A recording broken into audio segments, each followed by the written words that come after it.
প্রিয় টেকনাফ উপজেলাবাসী, আমি আবদুল্লাহ ভাইয়ের বাসার সামনে এসে লাইভ করার কারণে আমার উপরে কোনো হুমকি হচ্ছে। আমার অপরাধটুকু কি? আমি কি দুঃসময় বিএমপি করে কি আমি অপরাধ করছি? আমার অপরাধটুকু কি? আমি আপনাদের কাছ থেকে জানতে চাই, আমার অপরাধটুকু কি? আমার এই অবস্থা এখন বর্তমানে দেখেন আপনারা, আমি রক্তাক্ত, এখনো আমার ওপরে হামলা, এখন আমাকে হুমকি দিচ্ছে, কল দিয়ে হুমকি দিচ্ছে আমাকে নাকি এখানে এসে মেরে ফেলবে। আমি আমার নেতাকে 100 বার কল দিয়ে আমি আমার নেতাকে পাই নাই। আমি আমার নেতার বাসার সামনে 100 বার কল দিয়ে আমি আমার নেতাকে পাই নাই। ভবিষ্যৎ প্রজন্মকে বলে দিচ্ছি, এইরকম স্বার্থের রাজনীতি কেউ করবেন না। আমার ভবিষ্যৎ প্রজন্মকে বলে দিচ্ছি আমি, এরকম স্বার্থের রাজনীতি কেউ করবেন না। আমি আমার ভবিষ্যৎ প্রজন্মকে বলতে চাই, এরকম স্বার্থের রাজনীতি কেউ করবেন না। এরা যে স্বার্থের রাজনীতি করতেছে,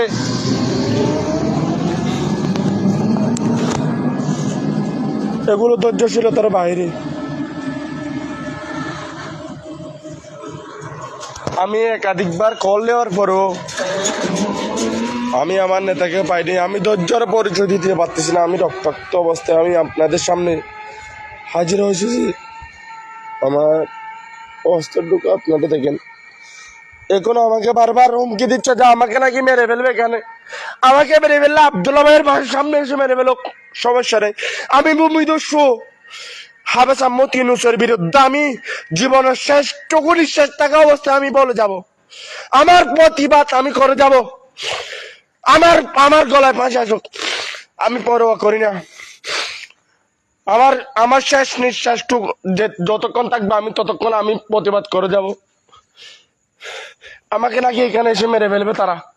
আমাকে মেরে ফেলুক, আমার কোনো আপত্তি নেই। আমাকে এখানে মেরে ফেলুক, আমার কোনো আপত্তি নেই। আমি আমার নেতার বাসার সামনে মরে যাব। আমি একাধিকবার কল দিছি আমার নেতাকে, আমি পাইনি। টেকনাফ উপজেলাবাসী, এরকম স্বার্থের রাজনীতি আপনারা বাদ দেন। আমাদের ছোট প্রজন্ম যারা আছে তাদেরকে বলে দেন, এরকম স্বার্থের রাজনীতি যেন তারা না ভবিষ্যতে না করুক। আমাদের জীবন বরবাদ হয়ে গেছে। আমরা বারবার হামলার শিকার হয়েছি, মামলার শিকার হয়েছি। আমার মেরুদণ্ড পর্যন্ত এখনো ভাঙা।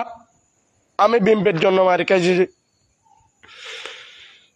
সে বিএমপির জন্য আমি আজকে আবারও লাঞ্ছিত। বিএমপি সরকার ক্ষমতায় অবস্থা থাকাই আমি কেন? আমার অপরাধটুকু কি? আমাকে কেন আপনারা ব্যবহার করছেন? আমি আপনাদের থেকে জবাবটুকু চাই। প্রিয় টেকনাফ উপজেলাবাসী, আমার রাজনৈতিক জীবনে আমার সংগ্রামটুকু আপনারা দেখছেন।